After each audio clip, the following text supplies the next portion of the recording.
जय हिंद दोस्तों।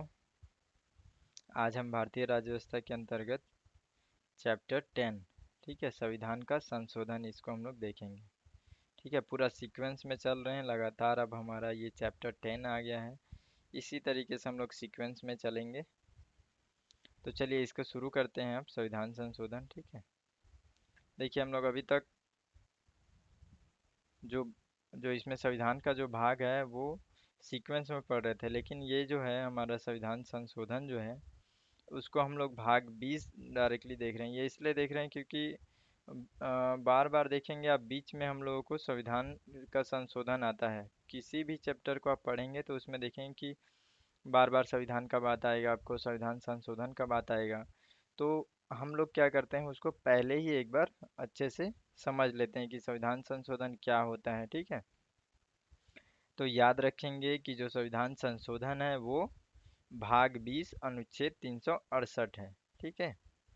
तो सबसे पहले हम लोग इसको बहुत इजी तरीके से समझेंगे, ठीक है। बहुत ही कम लोग संविधान संशोधन का जो स्टेप बाय स्टेप जो हम लोग समझते हैं वो बहुत कम लोग समझे होंगे, ठीक है। तो यहाँ हम लोग बहुत अच्छे से संविधान संशोधन को समझेंगे, ठीक। देखिए, सबसे पहले हम लोग समझेंगे कि संविधान संशोधन में जो क्या क्या एक प्रक्रिया है, उसका जो प्रक्रिया है जो हमारे संविधान में जो दिया गया है कि जो संविधान का संशोधन संशोधन करना है उसको कैसे करेंगे, ठीक है। उसका क्या प्रक्रिया है, संविधान संशोधन का प्रक्रिया, ठीक है। हम लोग को संविधान में वो दिया गया है, तो उसको समझेंगे। ये काफ़ी इम्पोर्टेंट है, संविधान संशोधन बहुत ज़्यादा इम्पोर्टेंट है, बल्कि यहाँ से हमारा मेन जो टॉपिक है वो शुरू होता है, ठीक है। तो देखिए, सबसे पहले संविधान संशोधन की प्रक्रिया देखते हैं। इसमें पहला देखेंगे कि जो संविधान संशोधन जो है वो संसद के जो सदन है ना, उसमें हमारा लोकसभा और राज्यसभा है, ठीक है।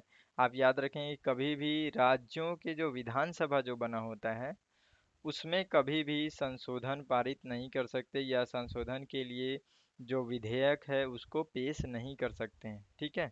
तो ये आपको याद रखना है। लेकिन हम लोग जो संविधान का संशोधन है उसको या तो राज्यसभा में या लोकसभा में, दोनों में से किसी में भी हम लोग पहले उसको पूरा स्थापित बोलते हैं, यानी कि पहले उसको पेश कर सकते हैं, ठीक है। तो सबसे पहला आपको याद रखना है कि राज्य विधानमंडल जो होता है उसमें हम लोग संशोधन जो है उसके लिए हम लोग किसी भी तरीके से प्रस्ताव नहीं ला सकते, ठीक है। वो केवल राज्यसभा या लोकसभा में ला सकते हैं। ये पहला प्रक्रिया है, ठीक है। दूसरा आपको याद रखना है कि जो संविधान का जो संशोधन है उसके लिए प्रस्ताव, चाहे वो मंत्री हो चाहे गैर सरकारी सदस्य हो, ठीक है। देखो, गैर सरकारी सदस्य कौन होंगे, ये भी बेसिक जो टॉपिक है उसको भी ध्यान रखेंगे कि जो गैर सरकारी सदस्य हैं वो ऐसे सदस्य हैं जो मंत्री नहीं है लेकिन सदन के सदस्य हैं, ठीक है। तो इसको आपको अच्छे से ध्यान रखना है कि गैर सरकारी सदस्य किसे कहेंगे, यानी कि गैर सरकारी सदस्य मतलब कोई भी नहीं हो सकता, ठीक है। वो संसद के लोग हैं लेकिन वो मंत्री में, मंत्रिमंडल में जो मंत्रियों का जो मंडल है उसमें वो लोग शामिल नहीं है, ठीक है। तो उनको हम लोग गैर सरकारी सदस्य बोलते हैं। वो लोग क्या कर सकते हैं, उसको पुरस्थापित कर सकते हैं। पुरस्थापित मतलब पेश करना, पहले उसको एक बार के लिए जो प्रस्ताव है उसको पेश करना, ठीक है। और इसमें याद रखेंगे कि देखिए, एक एक टॉपिक जो है ना बहुत ज़्यादा इंपॉर्टेंट है, यहाँ पे कन्फ्यूजन हो जाता है, ठीक है। इसमें आपको याद रखना है कि जो राष्ट्रपति है इस प्रस्ताव के लिए उनको पहले से स्वीकृति लेना आवश्यक नहीं है, यानी कि हम लोग संविधान में किसी भी प्रकार से संशोधन करते हैं तो उसके लिए राष्ट्रपति से पूछने की आवश्यकता नहीं है, ठीक है। ये याद रखेंगे। इसके पीछे लॉजिक क्या है, जैसे मान के चलो हम लोग कई बार भूल सकते हैं, जैसे हम लोग पढ़ रहे हैं, देखो जितना भी हम लोग पढ़ रहे हैं ना सबके पीछे कुछ ना कुछ लॉजिक है, याद रखना आप। हम लोग कुछ भी पढ़ रहे हैं तो संविधान जब आप उसको थोड़ा नेचुरल तरीके से सोचोगे कि ऐसा ही कानून क्यों बनाया गया, ठीक है, उसके पीछे भी एक कारण है। जैसे कि देखिए, एग्जाम्पल के लिए हम समझते हैं। सबसे पहला जो हम लोग प्रक्रिया देखें कि इसमें राज्य विधानमंडल संशोधन नहीं कर सकता, ठीक। संविधान जो है उसका उसके ऊपर हमारा पूरा देश चल रहा है, लॉजिक समझना आप, ठीक है। उसके लिए यदि जो केंद्र में जो सरकार है, जो संसद है, यदि उसको अधिकार दे ही रहे हैं लेकिन विधानमंडल को भी अगर दे रहे हैं तो उससे क्या होगा कि जो संशोधन की जो प्रक्रिया है उसमें कई बार उसमें बाधा आएगा। किसी राज्य को कुछ लगता है कि संशोधन करना है तो तुरंत वो क्या कर देगा, पेश कर देगा विधेयक। तो इस तरीके से क्या होगा, एक प्रॉब्लम होगा। लेकिन जो मेन जो सरकार है, जो केंद्र में है, जिसको पूरे भारत को कंट्रोल करना है, उसके लिए अधिकार वहां पे रहना जरूरी है, ताकि किसी राज्य में कोई प्रॉब्लम हुआ, चाहे किसी भी तरीके से राज्य को अच्छे से व्यवस्थित करना है, बना करके रखना है, तो वो क्या है, केंद्र के पास अधिक शक्ति होना चाहिए इसके लिए। तो इसके पीछे ये लॉजिक है, ठीक है। देखिए, अब दूसरा में जो है, विधेयक जो पेश करने के लिए राष्ट्रपति से नहीं पूछ सकते, बताइए, कि जबकि हमारा जो राष्ट्रपति है वो हमारे देश के पहले नागरिक हैं। वो हमारे मतलब जैसे जो क्या बोलते हैं उसको, ब्रिटेन में, ब्रिटेन में जैसे जो राष्ट्रपति होते हैं, ठीक है, ब्रिटेन के जो क्वीन होते हैं, उनके पास पूरा अधिकार है, यानी कि वो पूरा देश उनके कंट्रोल में है, ठीक है। यहाँ भी वही है, हमारा जो राष्ट्रपति है उनके हाथ में सारा चीज़ है। लेकिन उसके बाद भी हम लोग संविधान संशोधन में किसी भी प्रकार से, अगर हम लोग को संविधान में संशोधन करना है, तो उसके लिए हम लोग स्वीकृति नहीं दे रहे हैं। इसके पीछे क्या लॉजिक हो सकता है, देखिए, मान के चलो कि अगर हमारा राष्ट्रपति, एग्जाम्पल के लिए, ठीक है, लॉजिक तरीके से हम लोग सोचते हैं ऐसा, कि मान के चलो कि अगर राष्ट्रपति को ये भी अधिकार दे दिए कि उनसे पूछना जरूरी है, तो थोड़ा सा आप सोच करके देखिए कि कई बार हो सकता है कि तानाशाही होने लग जाए, ठीक है। क्योंकि अगर राष्ट्रपति, मान के चलो कोई ऐसा संविधान में कोई ऐसा रूल है, कोई ऐसा संविधान में कुछ ऐसा बात है जिसको हम लोग को चेंज करना जरूरी है, नहीं तो हो सकता है कि उसमें क्या होगा कि कई बार उसमें तानाशाही हो सकता है, कोई ऐसा रूल है जिसमें नागरिकों को प्रॉब्लम हो रहा है। तो वो क्या होगा फिर, अगर राष्ट्रपति चाहेंगे तो अगर उनसे पूर्व स्वीकृति लेना आवश्यक है तो स्वीकृति ही नहीं देंगे, तो चेंजेस नहीं होगा, ठीक है।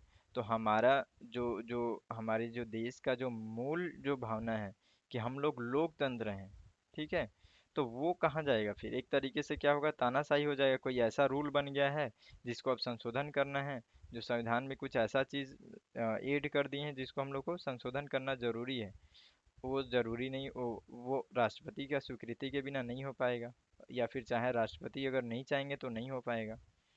तो इसलिए यदि, देखो आगे हम लोग और पढ़ेंगे कि मैच्योरिटी भी जरूरी है, ठीक है। तो यदि मैच्योरिटी को ऐसा लग रहा है, ठीक है, जो सॉरी मेजोरिटी, ठीक है, यानी कि बहुत ज़्यादा जो संसद के लोगों को ये लग रहा है कि इसमें संशोधन करना जरूरी है, कोई ऐसा आर्टिकल है जिसमें संशोधन करना जरूरी है, तो वहाँ एक मेजोरिटी तो पहले से है ही है ना। तो वो लोग, जब उतने लोग यदि इस चीज़ को समझ रहे कि हाँ ये संविधान में संशोधन करना जरूरी है, तो उसको संशोधन करना फिर जरूरी होना ही चाहिए, वहाँ पे फिर रोक टोक नहीं होना चाहिए, है कि नहीं।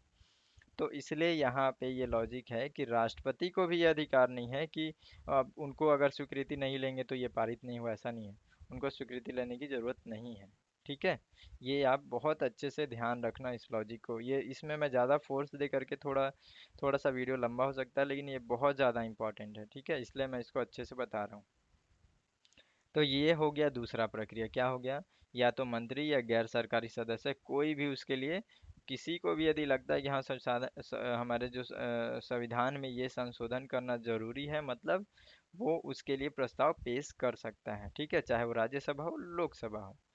लेकिन राष्ट्रपति की स्वीकृति आवश्यकता नहीं है, ठीक है। अब देखिए तीसरा, तीसरा में ये है कि कोई भी विधेयक यदि पास के, देखिए इसमें भी एक लॉजिक है, ठीक है।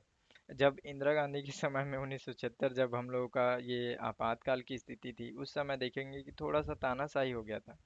ऐसा क्यों, क्योंकि हम लोग पढ़ेंगे, जो संशोधन है उसको भी हम लोग पढ़ेंगे, उसमें कई बार ऐसा रूल बना दिया गया है, राष्ट्रपति का भी जो शक्ति है उसको कम कर दिया गया, यानी कि हम लोग आगे पढ़ेंगे कि यदि कैबिनेट कोई भी संशोधन करता है संविधान में, ठीक है, तो राष्ट्रपति को, या मतलब एक तरीके से कैबिनेट का बात मानना जरूरी है राष्ट्रपति को, ये संशोधन करके उसमें डाल दिया गया। साथ ही उसमें ये भी डाल दिया गया कि यदि, ठीक है, कोई भी ऐसा संशोधन हो जाता है, ठीक है, तो उसके लिए जो न्यायालय है वो उसकी उसकी समीक्षा नहीं कर सकती, समझ रहे हैं? मतलब यदि उस संशोधन में कोई प्रॉब्लम है, कोई गलती है, तो भी उसके लिए हम लोग जो न्यायालय का भी शक्ति कम कर दिया कि उसके लिए समीक्षा नहीं कर सकते उसको। तो इसलिए ये जरूरी है कि तानाशाही ना हो। तो देखो, इसमें अब क्या होता है, यहाँ पे ऐसा क्यों बोला गया है कि जो विधेयक है, यानी कि किसी आर्टिकल में संशोधन करना है, ठीक है, वो विधेयक है, उस विधेयक को यदि लोकसभा में पेश करते हैं या राज्यसभा में पेश करते हैं, तो दोनों में विशेष बहुमत से पारित होना अनिवार्य है। ऐसा क्यों है? क्योंकि मान के चलो अभी हम लोगों का लोकसभा में, एक एग्जाम्पल के लिए समझते हैं कि लोकसभा और राज्यसभा, ठीक है, लोकसभा में जो जो आज की गवर्नमेंट है उसके जो आदमी है बहुत ज़्यादा हैं, उनके मंत्री सदस्य बहुत ज़्यादा हैं, ठीक है। यदि ऐसा हो कि केवल एक लोकसभा में केवल यदि कोई विधेयक पारित हो गया तो वो पारित माना जाएगा। तो अगर इस तरीके से होता है, तो यदि ये जो गवर्नमेंट है अभी की, यदि वो चाहे कि किसी में संशोधन करके कुछ ऐसा परिवर्तन कर दिया जाए जिससे हमारा थोड़ा प्रभाव बढ़े, अगर देश के लिए वो सही हित में ना हो, तो उसको रोकने के लिए ये लॉजिक है यहाँ पे, समझ गए आप, कि अगर राज्यसभा में जो लोग हैं, लोकसभा में जो लोग हैं, वो सभी यदि स्वीकृत हैं तभी पास होना चाहिए, चाहे वो किसी का भी गवर्नमेंट हो। ठीक है, संविधान का मेन कितना मतलब गजब तरीके से उस समय सोचा गया था इस चीज को, है ना। तो ये आपको समझ में आ गया ना, इसलिए रखा गया है कि दोनों सदन में विशेष बहुमत से पास होना आवश्यक है। ठीक है, साथ ही बात आप ये भी याद रखेंगे कि आगे हम लोग उसको भी शायद देखेंगे कि जब इन दोनों में अगर विवाद हो गया, ठीक है, तो उसमें साथ में ऐसे जो एक होता है ना कि संयुक्त सदन भी गठन करते हैं उसको पारित करने के लिए। इसमें ऐसा कोई ऐसा प्रस्ताव नहीं है। अगर विधेयक पारित नहीं हुआ तो इन दोनों का संयुक्त बैठक होगा, ऐसा कुछ नहीं है। क्योंकि संविधान का संशोधन है, अगर एक भी संशोधन ऐसा हो गया तो हो सकता है कि हमारे देश में बहुत ज़्यादा प्रॉब्लम क्रिएट हो जाए। ठीक है, तो इसलिए ये सारी चीज़ों के पीछे लॉजिक है और बहुत मज़ेदार है ये पॉलिटी। ठीक है, तो ऐसे मज़े से हम लोग समझेंगे इसको। देखिए यहाँ पे ये हम लोग इसको समझ गए। ठीक, और विशेष बहुमत मतलब आप समझ गए होंगे, जो चाहे लोकसभा हो राज्यसभा हो किसी भी सदन में एक मेजोरिटी, जैसे कि जो परसेंट है उसका 50% से थोड़ा सा ज़्यादा होना चाहिए, एक भी ज़्यादा हुआ तो वो क्या हो गया, पारित हो जाएगा। देखिए अब हम लोग देखेंगे चौथा। इसको हम लोग देख लिए है ना, ये प्रत्येक सदन में विधेयक को अलग अलग पारित होना अनिवार्य है, करना अनिवार्य है। ठीक है, दोनों सदनों के बीच में देखो, अभी मैं जो बताया था कि दोनों सदनों के बीच में, है ना, किसी भी प्रकार के असहमति होता है तो उसका अ, संयुक्त बैठक नहीं होगा। ठीक है, संयुक्त बैठक क्यों नहीं होगा, समझ में आ गया ना। देखो, यदि मान के चलो कि मैं जो फिर से उसी एग्जांपल को लेते हैं कि लोकसभा में क्या है, अभी का जो सरकार है उसकी बहुत ज़्यादा मेजोरिटी है। ठीक है, बहुत ज़्यादा लोग हैं, उनके बहुत ज़्यादा सदस्य हैं। ठीक, वो चाह रहे हैं कि किसी संविधान में कुछ ऐसा संशोधन कर दिया जाए जिससे हम लोग का प्रभाव बढ़े। ठीक, अब वो लोग संशोधन कर रहे हैं, करने का प्रस्ताव डाल रहे हैं। ठीक है, राज्यसभा में जो लोग हैं काफ़ी समझदार लोग उसमें रहते हैं, तो उन लोगों को ऐसा लग रहा है कि नहीं ये गलत है। ठीक, इसमें क्या होगा, अब दोनों में असहमति हो गया, अब ये लोग क्या करेंगे, संयुक्त बैठक बुलाएंगे। संयुक्त बैठक बुलाएंगे, उसमें अब फिर से वो पारित होगा, उसमें अब संयुक्त बैठक होगा तो संयुक्त तरीके से उसमें वोटिंग होगा। ठीक है, उसको पारित करने के लिए। लेकिन वहाँ पे क्या प्रॉब्लम हो गया, वहाँ पे ये होगा कि संयुक्त बैठक में जो लोकसभा के जो सरकार के जो सदस्य हैं वो ज़्यादा रहेंगे, जो वर्तमान में जो अभी सरकार है उसके सदस्य ज़्यादा रहेंगे। उससे क्या होगा कि जो मेजोरिटी किसकी बढ़ जाएगी, फिर जो सरकार जो चाह रही है फिर वही करेगी, इसका मतलब उसमें तो पारित हो जाएगा वो चीज़। इसीलिए यदि किसी एक सदन को लगता है कि नहीं ये संशोधन नहीं हो सकता, वो असहमति है, तो उसके लिए संयुक्त बैठक नहीं करेंगे। ठीक है, ताकि जो मेजोरिटी या फिर कोई भी ऐसा सरकार है जो अपनी तानाशाही या फिर अपना मनमानी ना कर सके। इसके पीछे भी गजब का लॉजिक है। ठीक है, तो ये काफी हम लोग अच्छे से समझ गए इस चीज को। देखिए, अब पांचवा प्रक्रिया इसमें क्या है, अगर कोई ऐसा, हम लोग इसको और भी अच्छे से देखेंगे। ठीक है, कोई ऐसा संशोधन है जो कि एक तरीके से संघीय व्यवस्था, जो हमारे देश का, जो हमारे संविधान का एक व्यवस्था है कि संघीय व्यवस्था होगा। यानी कि सभी, जितने भी राज्य हो, सभी मिलकर के एक संघ बनेंगे। ठीक है, वो जो संघ है उन वो क्या होता है कि वो किसी से भी, कोई भी अलग नहीं हो सकता हमारे देश से। ठीक। तो यदि उससे रिलेटेड कोई भी संशोधन करना है तो उसमें एक चीज और होगा, क्या होगा कि संघीय व्यवस्था से रिलेटेड अगर कुछ भी संशोधन करेंगे तो उसमें आधे से ज़्यादा राज्य जो होंगे उनका भी सहमति लेना आवश्यक है। ठीक है। ये हम लोग पढ़ेंगे आगे चल करके, ये जो संशोधन है इसके बारे में भी हम लोग पढ़ेंगे। अभी हम लोग देख ले रहे हैं जो प्रक्रिया, जो कैसे कैसे संशोधन की प्रक्रिया चलेगी उसको हम लोग देख रहे हैं अभी। देखिए अब छठवा क्या है, सदन के दोनों सदनों से पारित होने एवं राज्य विधान मंडलों की संयुक्ति के बाद जहां आवश्यक हो फिर राष्ट्रपति के पास सहमति के लिए भेजा जाता है, यानी कि भेजा जाएगा। लेकिन उसके पीछे भी देखो, पहले तो हम लोग पढ़े कि राष्ट्रपति से पहले पूछने की कोई आवश्यकता नहीं है। ठीक उसी प्रकार से क्या होगा कि यदि आप, मैं आपको बताया ना कि अगर राष्ट्रपति चाहे कि मैं थोड़ा तानाशाही हो जाऊं तो इसके लिए भी हमारे संविधान में जो संविधान के निर्माता है वो कितना गजब का, इसमें बहुत बेहतरीन तरीके से लॉजिक लगा करके ये सोचे हैं कि उनको ऐसा करने नहीं देंगे, पूरी तरीके से रोकेंगे। देखो क्या होगा कि मान के चलो कि कोई ऐसा अभी का जो गवर्नमेंट है, एग्जाम्पल हम लोग इसमें बहुत ज़्यादा एग्जाम्पल से ही समझेंगे ताकि काफ़ी अच्छे से समझ में आए। संविधान संशोधन में काफ़ी कन्फ्यूजन रहता है। देखिए मान के चलते हैं कि अभी की जो गवर्नमेंट है वो चाह रही है कि देश में कुछ अच्छा हो, कुछ अच्छा विकास हो, और कोई ऐसा चीज़ है जिसमें जो आर्टिकल में हम लोग को संशोधन करना जरूरी है। ठीक। उसमें क्या हो रहा है कि दोनों सदन में ये पेश किया गया विधेयक, ठीक है, संशोधन के लिए कोई विधेयक पेश किया गया। जो राज्यसभा जो राज्यसभा है वो भी उसको सहमति से पारित कर दी, हाँ ये हमारे देश के लिए सही है, इसको करना जरूरी है। लोकसभा में भी ये पारित हो गया। यानी कि हम लोगों को का जो मेन जो संविधान के निर्माता, जो हमारे जो पूरा संसद है जिसमें हमारा पूरा संविधान से रिलेटेड सारे काम होते हैं, यदि उसकी पूरी मेजोरिटी मान गई है तो फिर क्या जरूरत है कि हम जो संविधान का संशोधन है उसको हम लोग फिर राष्ट्रपति के पास ऐसे करके ले जाएं कि यदि अगर वो पारित नहीं करेंगे या फिर वो साइन नहीं करेंगे तो वो पारित नहीं होगा। ऐसे करेंगे तो फिर राष्ट्रपति का प्रभाव बढ़ जाएगा। तो ऐसा इसलिए नहीं कर सकते क्योंकि पहले ही मेजोरिटी जो है दोनों संसद की वो पूरी तरीके से एग्री है, यानी कि वो चीज़ सही है। ठीक है। तो इसलिए हमारे संविधान में ये भी रखा गया है प्रावधान कि यदि राष्ट्रपति के पास भेजा जाएगा ना जो भी प्रस्ताव है, ठीक है, उसको सहमति देना ही पड़ेगा। साथ ही साथ आप याद रखना कि संविधान संशोधन को ना ही वो अपने पास रख सकते हैं, ना ही पुनर्विचार के लिए भेज सकते हैं। ठीक है। तो ये काफ़ी मज़ेदार चीज़ है, पूरा लॉजिक से भरा हुआ है। इसको अच्छे से समझ गए हम लोग कि राष्ट्रपति जो संविधान संशोधन से कोई भी ऐसा प्रस्ताव हो उसको ना ही अपने पास रख सकते हैं और ना ही पुनर्विचार के लिए भेज सकते हैं, उनके पास ऐसा कोई अधिकार नहीं है।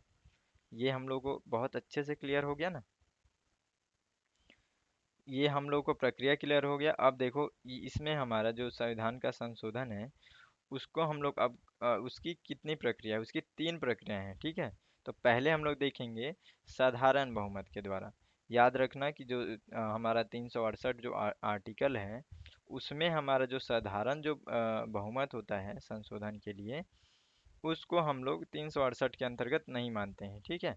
एकदम नॉर्मल है। ठीक है। जैसे कि देखो इसमें क्या है कि अगर सदन में कोई प्रस्ताव पेश किया गया जो कि साधारण बहुमत है, उसमें केवल सरकार जो संसद है उसमें अगर 50% से एक भी ज़्यादा हो गया, ज़्यादा सहमति यदि मिल गया उसके प्रति, तो वो पेश हो जाएगा। ये नॉर्मल है। साधारण जो काम है जो कि हमारे जो संघीय व्यवस्था से रिलेटेड नहीं है, नॉर्मल जो जो काम है जिनको संशोधन करना जरूरी है उसमें यदि करते हैं तो वो नॉर्मल स्थिति में हो जाएगा। जैसे कि एग्जाम्पल के लिए देखते हैं, मान के चलो नए राज्यों का जो प्रवेश या गठन है उसको हम लोग करने के लिए यदि बहुत ज़्यादा यदि परेशानी होगा तो फिर हम लोग का जो संघीय व्यवस्था है वो तो बिगड़ जाएगा। इसीलिए आप लॉजिक ये याद रखना कि राज्यों से रिलेटेड कोई भी काम करना है, उनका गठन करना है, उनको प्रवेश कराना है, उनको मिटाना है या उनको अलग करना है, उनके नाम में परिवर्तन करना है। और एक चीज़ और याद रखना कि ये चीज़ राज्यों को शक्ति नहीं दिया गया कि नहीं जिस राज्य में हम लोग संशोधन करेंगे या जिस राज्य में कुछ परिवर्तन करेंगे उसमें राज्य की सहमति जरूरी है। ऐसा अगर होगा तो फिर क्या होगा, राज्य के जो लोग हैं या जो राज्य है वो नहीं चाहेगा तो फिर हम लोग नहीं कर पाएंगे। फिर संघीय व्यवस्था कंट्रोल में कैसे रहेगा। ठीक है। तो उसके लिए ये जरूरी है कि राज्यों से रिलेटेड जो भी मेंटेनेंस है वो डायरेक्टली जो केंद्र सरकार है वो तुरंत कर ले। उनके लिए कोई परेशानी नहीं आना चाहिए, इसलिए उसको साधारण बहुमत के द्वारा पारित करने के लिए इसमें प्रावधान किया गया है। ठीक है, तो ये साधारण बहुमत के अंतर्गत नए राज्यों का प्रवेश गठन ये चीज़ समझ में आ गया, ये सारा चीज़ होगा उसमें। देखो नए राज्यों का निर्माण हो गया, उसके क्षेत्र में सीमाओं में संबंध जो भी नाम में परिवर्तन करना वो सारी चीज़ें आ जाएंगी इसमें। ठीक। उसी प्रकार से देखो राज्य विधान परिषद का निर्माण या समाप्ति ये भी उसी में अंतर्गत आएगा। फिर दूसरी अनुसूची में ये इससे रिलेटेड जो भी संशोधन है उसमें ये भी नॉर्मल है, इसलिए दूसरी अनुसूची में कोई भी संशोधन करना, याद रखना कि कौन कौन सा संशोधन है जो साधारण बहुमत के द्वारा पॉसिबल है। ठीक है, तो दूसरी अनुसूची भी कर सकते हैं। उसके बाद से संसद में ये जो गण पूर्ति है, देखो ये जो गण पूर्ति है या इसका थोड़ा सा हम लोग बेसिक समझते हैं। जो गण पूर्ति है ना, यानी कि किसी सदन की उपस्थिति को ये बताता है। ठीक है, गण पूर्ति यानी कि 10% उसको मानो संसद में यदि किसी जैसे कि कोई अगर किसी सदन में 100 लोग हैं उसमें, तो अगर 10% से कम अगर रहेंगे तो वो उसमें कोई भी कार्यवाही नहीं होता है। घन पूर्ति का मतलब है 10% से अधिक लोग होने चाहिए। ठीक है, तो उसको हम लोग बोलते हैं घन पूर्ति। तो इससे रिलेटेड कोई सा भी संशोधन करना है, किसी भी तरीके से चेंजेस करना है, कोई प्रॉब्लम नहीं आएगा, ये साधारण बहुमत के द्वारा इसको कर सकते हैं। ठीक है, उसके बाद से देखिए संसद सदस्यों के वेतन भत्ते ये सारी चीज़ें भी नॉर्मल है तो इसलिए इसमें आ गया। नागरिकता प्राप्ति की जो ये भी जरूरी है कि ये थोड़ा नॉर्मल रहे, केंद्र सरकार के अंतर्गत रहे। ठीक है, तो इसको भी हम लोग साधारण बहुमत के द्वारा संशोधन कर सकते हैं। उसके बाद से संसद राज्य विधानमंडल के लिए जो भी निर्वाचन है उसमें भी इसको हम लोग नॉर्मल कर सकते हैं। और निर्वाचन क्षेत्रों का पुनर्निर्धारण ये भी है, केंद्र शासित प्रदेश से रिलेटेड जो भी चीज़ें हैं वो भी पांचवी अनुसूची भी है इसी में। ठीक है, क्योंकि केंद्र सरकार के अंतर्गत ही ये जनजाति वगैरह का जो प्रशासन रहता है उनके अंतर्गत ही रहता है, इसलिए इसको भी साधारण बहुमत के द्वारा पारित कर सकते हैं। उसी तरीके से छठी अनुसूची भी है जो जनजातीय क्षेत्रों का प्रशासन है, ये सारी चीज़ें याद रखना है आपको। अनुसूचियों में आपको याद रखना है दूसरी, पांचवी और छठी, ये जो है साधारण बहुमत के द्वारा पारित कर सकते हैं। तो ये हम लोग अच्छे समझ गए, साधारण बहुमत मतलब 100 लोगों में से यदि 51 व्यक्ति भी यदि किसी प्रस्ताव के लिए एग्री करते हैं मतलब वो प्रस्ताव पारित हो जाएगा। ठीक है, ये काफ़ी कन्फ्यूजन रहता है ना, इसलिए हम लोग इसको थोड़ा सा इस तरीके से समझ रहे हैं। अब देखिए दूसरा तरीका है जो संशोधन का विशेष बहुमत के द्वारा।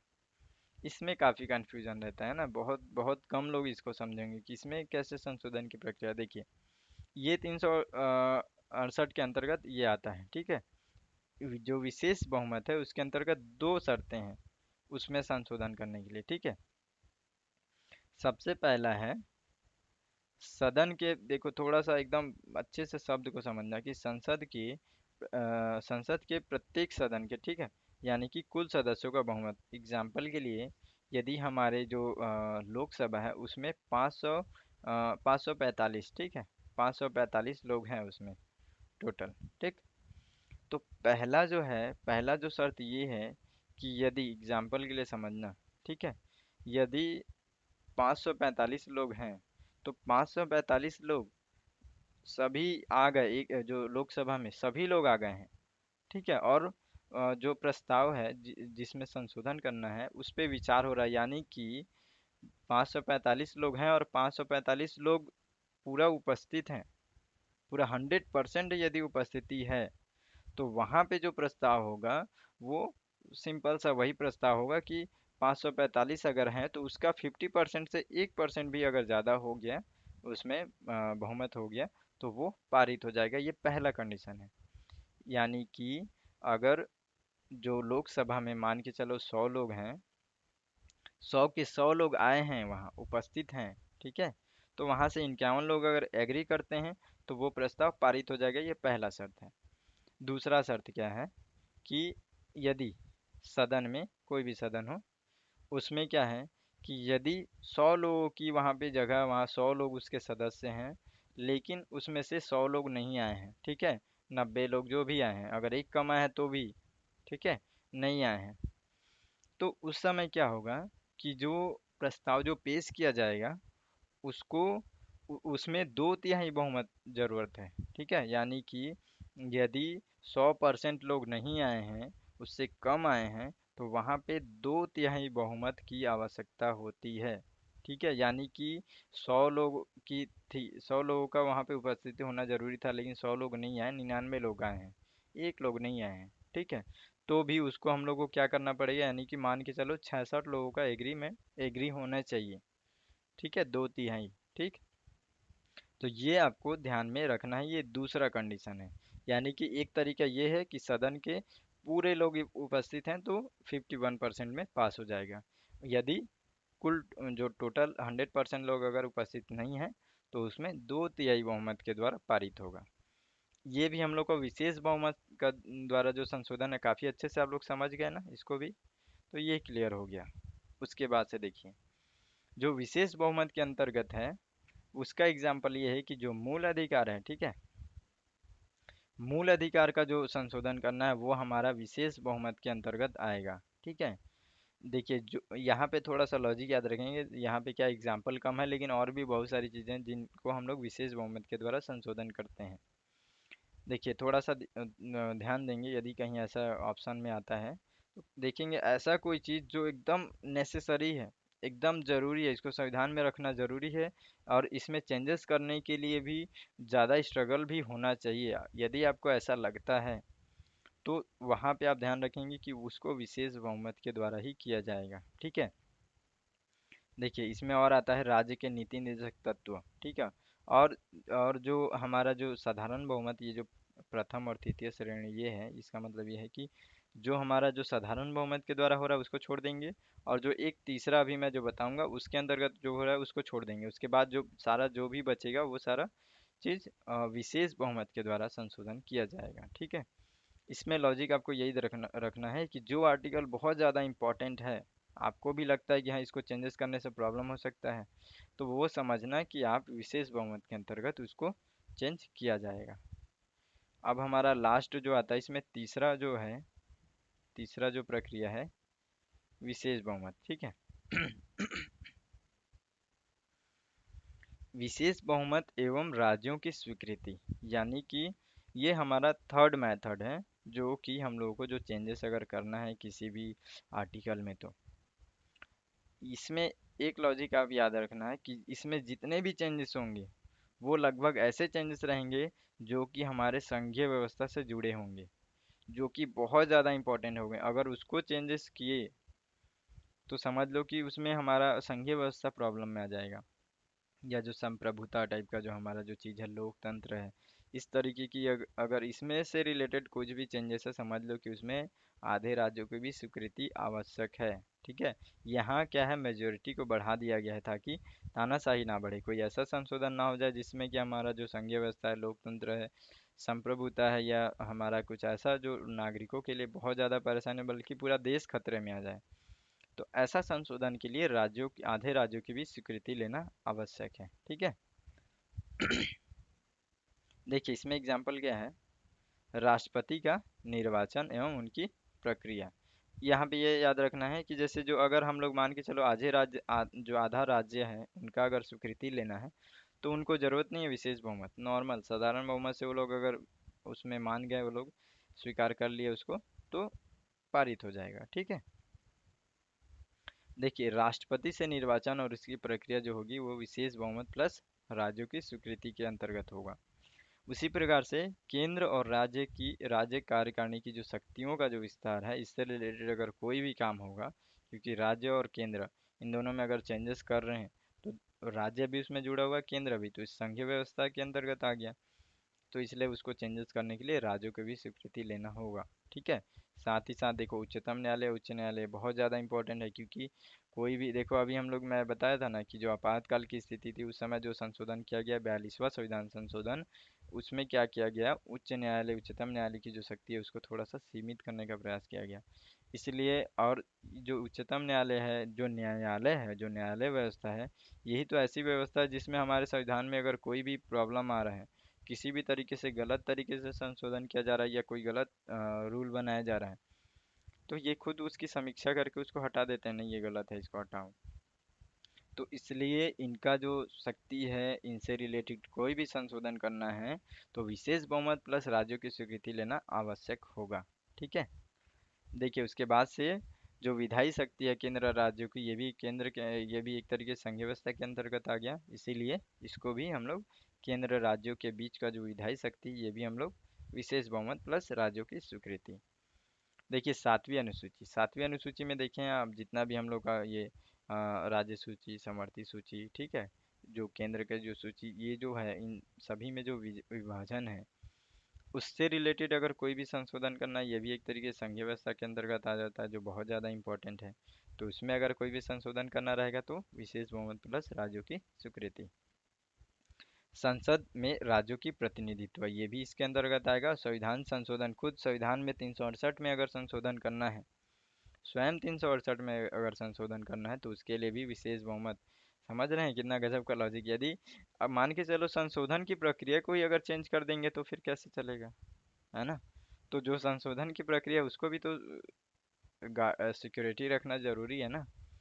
तो इसलिए यदि संविधान संशोधन के अंतर्गत कोई संशोधन करना है तो हम लोगों को विशेष बहुमत प्लस राज्यों की स्वीकृति। देखिए एक बार फिर से, राष्ट्रपति का निर्वाचन और इसकी प्रक्रिया, ठीक है, उसके बाद से केंद्र राज्य की कार्यकारिणी जो शक्ति है उसके अंतर्गत, उच्चतम न्यायालय जो न्यायालय से संबंधित व्यवस्था है उसके लिए, केंद्र राज्यों के बीच विधायी शक्तियों का विभाजन, सातवीं अनुसूची, ठीक है, संसद के मतलब संसद में जो राज्यों की जो प्रतिनिधित्व होगा उससे रिलेटेड, और स्वयं 368 के अंतर्गत जो संशोधन है वो भी विशेष बहुमत प्लस राज्यों की स्वीकृति के अंतर्गत ही होगा। तो ये हम लोग अच्छे समझ गए ना, ये बहुत बहुत ज़्यादा इम्पोर्टेंट है ये टॉपिक। ये हर जगह पे ज़रूरत है। जितना भी राज्य व्यवस्था के अंतर्गत जो भी चीज़ें पढ़ेंगे, ये सारी चीज़ें उसके अंतर्गत बहुत ज़्यादा ज़रूरी है। ठीक है। तो ये हम लोग काफ़ी अच्छे से समझ गए हैं। देखो लास्ट में हम लोग थोड़ा सा इसको देख लेते हैं, ये इसके बाद से हम लोग एक और इसके अंतर्गत एक और बनेगा, एक और पार्ट में हम लोग पूरा कंप्लीट कर लेंगे इसको, क्योंकि मैं इसको काफ़ी अच्छे से बहुत अच्छे से इसको मैं चाह रहा था कि समझाऊं मैं, है ना। तो इसके अंतर्गत देखो हम लोग जो नेक्स्ट जो पार्ट रहेगा उसमें हम लोग जितने भी अभी तक के जो इम्पोर्टेंट संशोधन हुए हैं उसको हम लोग पढ़ेंगे, साथ ही साथ उसमें हम लोग जितना भी संशोधन से रिलेटेड जो कैसे क्वेश्चन बनता है उसको भी हम लोग इसमें देख लेंगे अगले पार्ट में। ठीक है। देखिए थोड़ा सा इस बात को याद रखेंगे, यहाँ पे जो केशवानंद भारती का जो मामला था ये बहुत ज़्यादा इम्पोर्टेंट है। ठीक है। 1973 में जो भारत संघ और केशवानंद के बीच जो ये मामला हुआ था वो बहुत ज़्यादा इम्पोर्टेंट है। देखिए इसमें क्या हुआ था कि एक मेन प्रॉब्लम क्या हुआ था कि जो तानाशाही, कई बार संविधान में तानाशाही भी, मतलब ये जो सरकार है उसमें क्या है, तानाशाही बढ़ने लग गया था। ठीक है। संविधान में ऐसा कुछ भी संशोधन कर देंगे, ये तो ज़्यादा प्रॉब्लम हो जाएगा। तो इसलिए जो केशवानंद भारती का जो मामला हुआ उस समय बहुत ही ज़्यादा ऐतिहासिक जो निर्णय जो न्यायालय के द्वारा लिया गया उसको आप ध्यान रखेंगे कि एक मूल ढांचा जो होता है, ये कॉन्सेप्ट है एक मूल ढांचा, यानी कि संविधान के अंतर्गत जितने भी आर्टिकल हैं, जो जो चीज़ें उसमें लिखी गई हैं, जो भी उसमें बातें हैं, उसका जो सबसे मूल ढांचा, यानी कि मूल ढांचा का मतलब ये है कि जो हमारे पूरे देश को इकट्ठा रखता है उसको कभी भी किसी भी हालत में चेंजेस नहीं करना चाहिए। तो ऐसा चीज़ न्यायालय को फील हुआ कि कहीं इसमें अगर चेंजेस कर देंगे तो बहुत ज़्यादा प्रॉब्लम हो जाएगा। तो उस समय न्यायालय ने एक लॉजिक यहाँ पे भी लगाया कि एक मूल ढांचा रहेगा जिसके अंतर्गत उसको किसी भी हालत में हम लोग संशोधन नहीं कर सकते हैं। तो मूल ढांचा के अंतर्गत देखो, जैसे कि संविधान की सर्वोच्चता, यानी कि जो संविधान जिस तरीके से बना है वो सर्वोच्च है और वो हमेशा रहेगा, उसको हम लोग कम नहीं कर सकते हैं। तो ये मूल ढांचा के अंतर्गत रखे, ताकि तुम कितना भी संशोधन करो लेकिन इसके अंतर्गत संशोधन नहीं करना है, क्योंकि इसका फिर अस्तित्व खत्म हो जाएगा। तो जो न्यायालय है ये काफ़ी बहुत अच्छे तरीके से इस चीज़ को सोचा, ठीक है, केशवानंद भारती के मामले में 1973 में। अब बहुत अच्छे से बार बार मैं बोल रहा हूँ क्योंकि ये बहुत ज़्यादा इंपॉर्टेंट है, इसको ध्यान रखेंगे कि संविधान की सर्वोच्चता बने रहे, इसलिए उस समय उन लोगों ने मूल ढांचा कॉन्सेप्ट को का विकास किया, ठीक है। तो यहाँ पे संविधान की सर्वोच्चता सबसे पहले याद रखेंगे, ये मूल ढांचा के अंतर्गत आता है, इसमें संशोधन नहीं कर सकते हैं। ठीक उसी प्रकार से यदि मान के चलो हम लोग अगर ये मूल ढांचा का कॉन्सेप्ट नहीं रहता है, ठीक है, गवर्नमेंट को या जैसा भी अगर लगता है, मेजोरिटी के भी लगता है कि नहीं लोकतांत्रिक व्यवस्था को हटा दिया जाना चाहिए, फिर कैसा होगा, बहुत ज़्यादा प्रॉब्लम हो जाएगा ना हमारे देश में। तो इसीलिए लोकतांत्रिक व्यवस्था, गणतांत्रिक गणतांत्रिक संघात्मक जो प्रकृति है हमारे जो संविधान की, जो हमारे देश की, वो भी हमेशा बना रहेगा, वो हमारे मूल ढांचा के अंतर्गत आते हैं। तो इसलिए ये भी मूल ढांचा से संबंधित है, इसको भी कोई चेंजेस इसमें नहीं कर सकते हैं, कुछ भी संशोधन करो इसमें नहीं कर सकते। और ये बिगड़ना भी नहीं चाहिए, कोई भी ऐसा संशोधन नहीं करेंगे जो इसमें प्रॉब्लम आए, ठीक है। तो मूल ढांचे का जो मेन जो कॉन्सेप्ट है यही है कि संविधान में लिखित ऐसी बातें जिन जो हमारे पूरे देश की प्रकृति को बनाते हैं, जो हमारे संविधान को बनाए रखने के लिए बहुत ज़्यादा ज़रूरी है, वो होंगे मूल ढांचा, ठीक है। देखिए उसके अंतर्गत ये भी आएगा, विधायिका, कार्यपालिका और न्यायपालिका के मध्य शक्तियों का पृथक्करण। देखिए ये कितना इंपॉर्टेंट चीज़ है। मान के चलो कि जो विधायिका है, कार्यपालिका है, ये कार्यपालिन हो गया है, कोई बात नहीं, वो कार्यपालिका है, और न्यायपालिका है, यदि इन तीनों की शक्तियों को अलग अलग नहीं रखेंगे तो क्या होगा। अभी क्या है, अभी का स्थिति समझते हैं, ठीक है, तब हम लोग समझ में आ जाएगा। अभी का स्थिति ये है कि मान के चलो विधायिका के द्वारा कोई कानून बनाया गया, ठीक है, हमारा न्यायालय का जो शक्ति है वो अलग है, उसको कोई इधर उधर नहीं कर सकता। तो उसमें क्या है कि यदि विधायिका जब कोई कानून बनाता है ना, और जब देश में लगता है कि ये प्रॉब्लम आ रहा है, न्यायालय को भी लगता है कि नहीं ये गलत है, तो उस समय क्या करता है, उसको निरस्त कर देता है। क्यों? क्योंकि उसकी शक्ति अलग है। अगर इन सबको मिक्सअप कर देंगे कि नहीं एक दूसरे का मानना है, फॉलो करके चलना है, फिर क्या होता है, न्यायालय का तो ये शक्ति नहीं हो पाता कि हाँ कोई ऐसा कानून बना है जो कि देश हित में नहीं है, उसको तो चेंज नहीं कर पाते, है ना। तो इसलिए ये भी मूल ढांचे के अंतर्गत है कि विधायिका की शक्ति अलग रहेगी, कार्यपालिका की शक्ति अलग रहेगी, और न्यायपालिका की शक्ति अलग रहेगी, ठीक है। देखो उसी तरीके से धर्मनिर्देश, और धर्मनिर्देश नहीं है ये, मतलब कि वो जो हम लोग का अ, धर्म से रिलेटेड जो हमारा धर्मनिरपेक्ष जो है हम लोग, हमारे जो देश की, हमारे संविधान की जो प्रकृति है वो हमेशा बनी रहनी चाहिए, ये भी मूल ढांचा के अंतर्गत है, समझ रहे हैं। तो ये कितना प्रॉब्लम हो जाएगा। तो इसलिए धर्मनिरपेक्षता जो है वो भी हमारा मूल ढांचे के अंतर्गत आता है, ये भी हमारा कॉन्सेप्ट हमेशा बना रहेगा, इससे कोई भी छेड़छाड़ नहीं कर सकता। देखिए उसी प्रकार से ये देश की संप्रभुता, ठीक है, ये भी बहुत ज़्यादा इंपॉर्टेंट है, इसलिए ये भी मूल ढांचा के अंतर्गत है, ठीक है, इसमें भी किसी भी प्रकार से संशोधन नहीं कर सकते। तो काफ़ी इंटरेस्टिंग है ना हमारा जो संविधान है, उसको हम लोग पढ़ रहे हैं। ये पता है ये केवल पढ़ने के लिए नहीं, केवल एग्ज़ाम के लिए नहीं, बल्कि हम लोग को समझने के लिए हमारे लाइफ में ये बहुत ज़्यादा ज़रूरी है, ठीक है। एग्ज़ाम का बात अलग है, लेकिन उसके अलावा भी हम लोगों को इतना जानकारी होना चाहिए हमारे संविधान के बारे में, ठीक है। तो ये काफ़ी अच्छे से हम लोग समझ गए हैं। ये चैप्टर हमारा हमारा कंप्लीट हो गया। अब नेक्स्ट चैप्टर देखेंगे, जितने भी जो इम्पोर्टेंट संशोधन हुए और जितने भी जो क्वेश्चन है उसको देखेंगे, ठीक है। तो मिलते हैं फिर अगले वीडियो में, तब तक के लिए जय हिंद।